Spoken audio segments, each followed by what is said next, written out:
এই মুহূর্তে ভয়াবহ আগুনের ছবি নিউ টাউনে ইকো পার্কের কাছে ভয়াবহ আগুন, দাউ দাউ করে জ্বলছে ঝুপড়ি। 6 নম্বর গেটের কাছে এই ঝুপড়ি। নিউ টাউনে বহু মানুষ এখানে বসবাস করেন। এই ঝুপড়িতে কথা বলবো প্রতিনিধি অনুপের সঙ্গে। অনুপ, 6 নম্বর গেটটা ঠিক কোন দিকে এবং এখানে কত মানুষের বসবাস? নিউ টাউন যে ইকো পার্কের ঠিক হোটেলের যে পিছন দিকটা, সেটা কিন্তু 6 নম্বর গেট হাতিয়ারা ঘুনি এলাকা। এখানেই কিন্তু একেবারে কিছুক্ষণ আগে আচমকা আগুন লাগার ঘটনা ঘটে এবং পরপর একাধিক যেহেতু বস্তি ছোট ঘর রয়েছে এখানে আগুন ছড়িয়ে পড়ে এবং এখনো পর্যন্ত দমকলের একটি ইঞ্জিনও ঘটনাস্থলে পৌঁছতে পারেনি। কিন্তু আগুনের ভয়াবহতা কিন্তু একেবারে বিরাট আকার নিয়েছে এমনটা বলা চলে। তার কারণ এই যে বস্তি, সেখানে কিন্তু বহু মানুষ, শয়ে শয়ে মানুষের বসবাস এবং 6 নম্বর গেট ঠিক পিছন দিকে রাস্তা থেকে ঢোকার যে জায়গা, সরু রাস্তা, সেখানে কিন্তু দমকল পৌঁছতে সমস্যা হচ্ছে। এখনো পর্যন্ত একটাও দমকল পৌঁছতে পারেনি। তবেও এলাকার মানুষজন তারা কিন্তু আগুন নেভানোর জন্য এগিয়ে এসছে। কিন্তু এত ছোট জায়গা সেখানে দমকল কিভাবে পৌঁছবে সেটা নিয়ে ছবি আমরা দেখতে পাচ্ছি, তাতে তো ভয়াবহ আগুন অনুপ। এবং তুমি বলছো সরু গলি, সেখানে দমকলের ঢুকতে অসুবিধে। এই রকম প্রশস্ত জায়গা, ইকো পার্কের পাশে তো অনেক বড় বড় রাস্তা আছে, কিন্তু এখানে দমকল ঢোকার মতো জায়গা নেই। এখন এই যে জায়গা, সেখানে দমকল ঢোকার মতো কোনোভাবে জায়গা নেই, এমনটাই কিন্তু এই ছোট ন্যারোপেস এলাকা।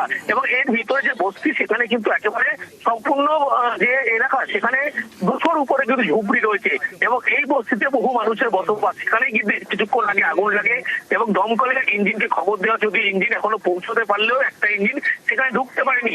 এবং আগুনের পরিমাণ এতটা ভয়াবহ আকার নিয়েছে, আশেপাশে যে বাড়ি, সেই প্রত্যেকটি বাড়ি কিন্তু একেবারে ক্ষতিগ্রস্ত হয়েছে এবং সেই বস্তি এলাকায় আরো আগুন ছড়িয়ে পড়ছে এমনটাই বলা হচ্ছে।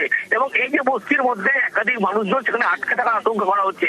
সব মিলিয়ে বলা যায় আগুনের যে ভয়াবহ আকার নিয়েছে। এবং এখন শীতকাল, ওই জায়গায় ফাঁকা ঘর বন্ধ করে বসে থাকার কথা ওখানকার মানুষের। মানে ঝুপড়িতে তুমি বলছো 200-টির ওপরে ঝুপড়ি, বহু মানুষের বসবাস। একেবারে বহু মানুষের বসবাস, ঝুপড়ি এলাকা, 200-র উপরে ঝুপড়ি রয়েছে। এমন একদিকে শীতকাল, অন্যদিকে ইকো পার্কের ঝিলের যে হাওয়া, যার ফলে কিন্তু আগুনের ভয়াবহ যে আরো আকার নেবে এটা কিন্তু বলা চলে। যদিও দমকলের পক্ষ থেকে চেষ্টা করা হচ্ছে, যদিও এত ছোট এলাকা, এখানে কিন্তু কোনোভাবে দমকল আধিকারিক ও দমকল পৌঁছতে পারছে না। একদিকে যেমন শীতকাল, অন্যদিকে নিউ টাউন যে ইকো পার্কের ঝিল, বা সেই ঝিলের যে হাওয়া, তার ফলে কিন্তু প্রচুর পরিমাণে আগুন। এবং ঝিলের হাওয়ার জন্যই এই আগুন এত ভয়াবহ আকার নিয়েছে বলে এখনো পর্যন্ত মনে করা হচ্ছে। একটা ইঞ্জিন পৌঁছতে পেরেছে, কিন্তু এখনো ঢুকতে পারেনি ওই জায়গায়। স্থানীয় বাসিন্দারা কিভাবে এত বড় আগুন নেভাবেন অনুপ? স্থানীয় বাসিন্দারা কিন্তু কিভাবে আগুন নেভাবে, এই প্রশ্নটাই কিন্তু উঠছে। তার কারণ আগুনের যে আকার বা আগুন যেভাবে ছড়িয়ে পড়েছে, সেখানে কিন্তু সাধারণ মানুষের পক্ষে এই আগুন নেভানো কিন্তু আয়ত্ত করা সম্ভব নয় জল দিয়ে। তার কারণ একমাত্র উপায় দমকল। যদিও দমকলের পক্ষ থেকে সমস্ত রকম চেষ্টা করা হচ্ছে, কিন্তু দমকল এখনো পর্যন্ত ভিতরে প্রবেশ করতে পারেনি একটা ইঞ্জিন গেলেও। তার কারণ অত্যন্ত ছোট এলাকা, ন্যারো এলাকা, এখানে কিন্তু একেবারে সেই জায়গায় দমকল কিভাবে ঢুকবে এটাই কিন্তু নিয়ে প্রশ্ন উঠছে।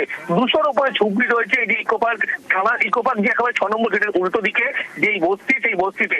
এবং সেখানে একের পর এক বাড়ি কিন্তু আগুনে ভস্মীভূত হয়ে যাচ্ছে। বাড়ির মধ্যে একাধিক মানুষ আটকে থাকারও আশঙ্কা করা হচ্ছে। একে শীতকাল, তার উপরে কিন্তু অন্যদিকে সিলিন্ডার লিক করেও আরো আগুন ছড়ানোর আশঙ্কা। একেবারে গ্যাস সিলিন্ডার লিক করে কিন্তু আগুন ছড়ানোর আশঙ্কা না, গ্যাস সিলিন্ডার লিকের যে ঘটনা কিন্তু ঘটেছে, এমনটাও কিন্তু ইতিমধ্যেই সেখানকার মানুষজন বা এলাকার মানুষজন, বস্তি বাড়ি, তারা জানাচ্ছে। প্রথমে একটি ঝুপড়িতে যখন আগুন লাগে, নিমেষের মধ্যে যেহেতু শীতকাল এবং একদিকে ঝিলের হাওয়া, নিমেষের মধ্যে আগুন ছড়িয়ে পড়ে এবং আগুনের ভয়াবহ আকার নয় এমনটা বলা চলে। পুলিশের পক্ষ থেকে ইতিমধ্যে ইকো পার্ক থানার পুলিশ তারা ঘটনাস্থলে পৌঁছেছে, তারা যাতে দমকল পৌঁছতে পারে সেই ব্যবস্থা করছে।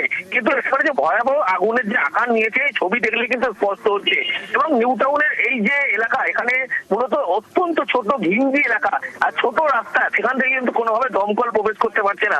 এলাকার মানুষজন তারাই কিন্তু আগুন নেভানোর কাজে ইতিমধ্যে হাত লাগিয়ে, কিন্তু আগুন এতটা পরিস্থিতির বাইরে গিয়েছে, নিয়ন্ত্রণের বাইরে গিয়েছে, কোনোভাবে আয়ত্তে যে আনা যাবে না বা সম্ভব হবে না, দমকল ছাড়া কিন্তু স্পষ্ট হচ্ছে। ঘিঞ্জি এলাকা ঢুকতে সমস্যা দমকলের। ঘুনি এলাকায় 200-রও বেশি ঝুপড়ি রয়েছে।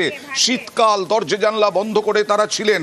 প্রাথমিকভাবে মনে করা হচ্ছে একটি বাড়িতে আগুন লেগেছিল, গ্যাস সিলিন্ডার লিক করে তারপরে এই ঝিলের হাওয়ায় আরো বড় হয়ে যায়, ভয়াবহ আকার ধারণ করে। আর ওই ঘিঞ্জি রাস্তা এত সরু, ওখানে 6 নম্বর গেটের কাছে, ইকো পার্ক 6 নম্বর গেটের কাছে, সেখানে দমকলও ঢুকতে পারছে না। দমকল পৌঁছেছে, ভাগ্যে